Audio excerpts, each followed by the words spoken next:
The Lord be with you. And with your spirit. A reading from the Holy Gospel according to Matthew. Glory to you, Lord. On that day, Jesus went out of the house and sat down by the sea. Such large crowds gathered around him that he got into a boat and sat down, and the whole crowd stood along the shore.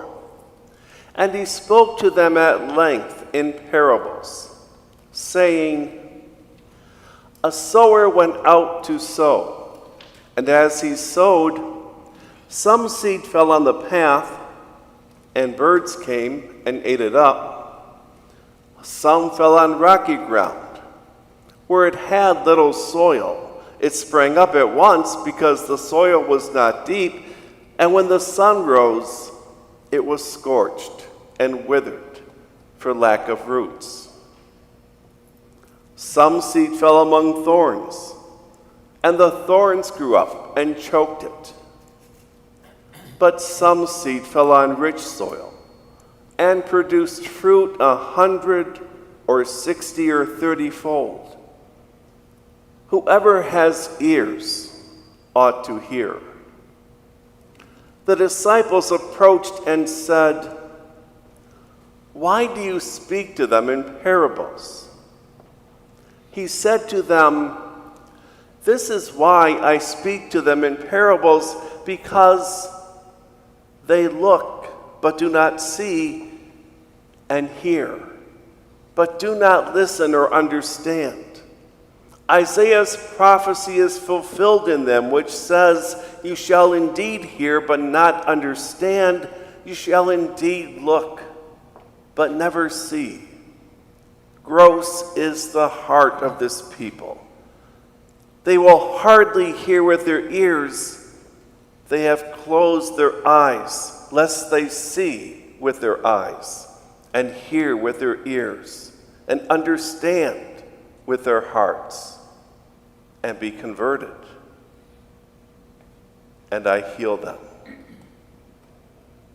But blessed are your eyes, because they see, and your ears because they hear. Amen, I say to you, many prophets and righteous people long to see what you see, but did not see it, and to hear what you hear, but did not hear it. The Gospel of the Lord. Praise to you, Lord Jesus Christ.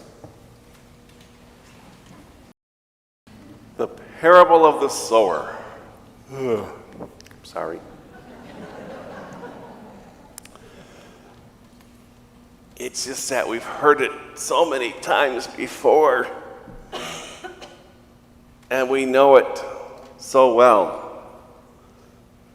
It hardly excites us, especially on a day like this.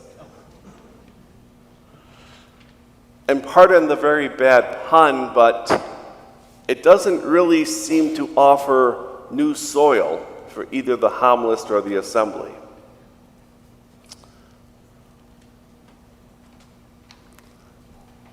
Maybe we do need a little Christmas in July. Last December, I was able to experience one of my bucket list dreams. I was able to experience Charles Dickens' A Christmas Carol performed during the holidays on the London stage in a theater that actually dates to Victorian, if you will, Dickensian times, 1800s. And from being greeted by a Victorian street peddler offering mince pies to the conversion of Scrooge from being a squeezing, wrenching, grasping, covetous old sinner to learning how to keep Christmas well. It was a great evening.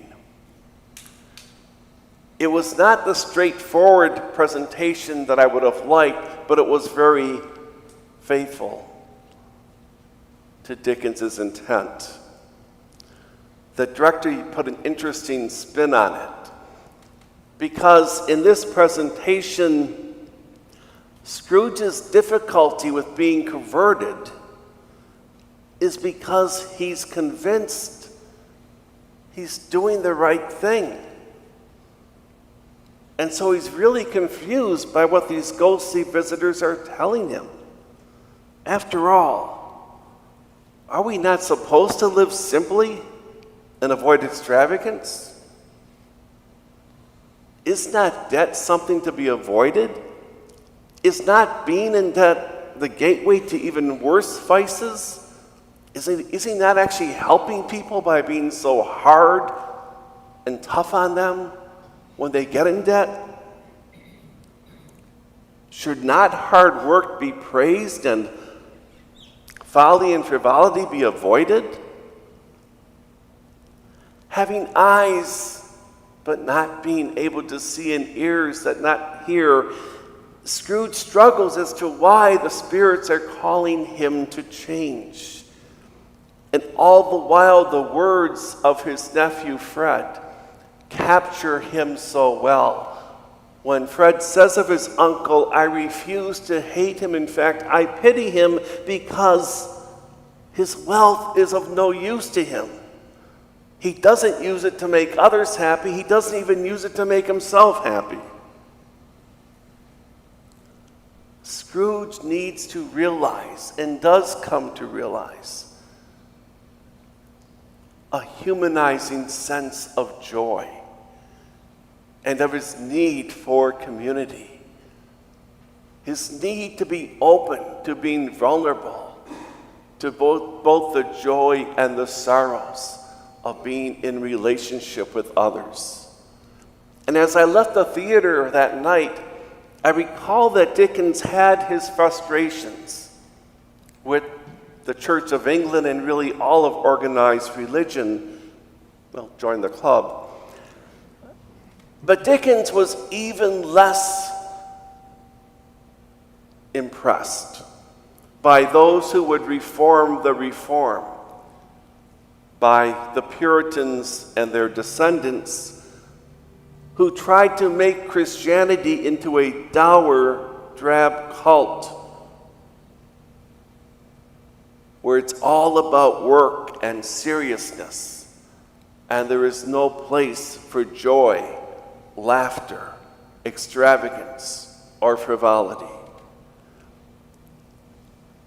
Listening to the parable of the sower, the pre-converted Scrooge, together with you and I, might think the sower is being extremely wasteful and terribly inefficient, recklessly scattering the seed everywhere with no rhyme or reason, paying no attention to the footpath and the rocks. And yet, I have seen flowers bloom from the clefts of rocks. And I've seen ivy growing on buildings that receive very little sunlight. I've even seen trees sprouting up from the rooftops of abandoned buildings. To Ebenezer Scrooge and to you and I perhaps, to just scatter seeds anywhere and everywhere seems irresponsible.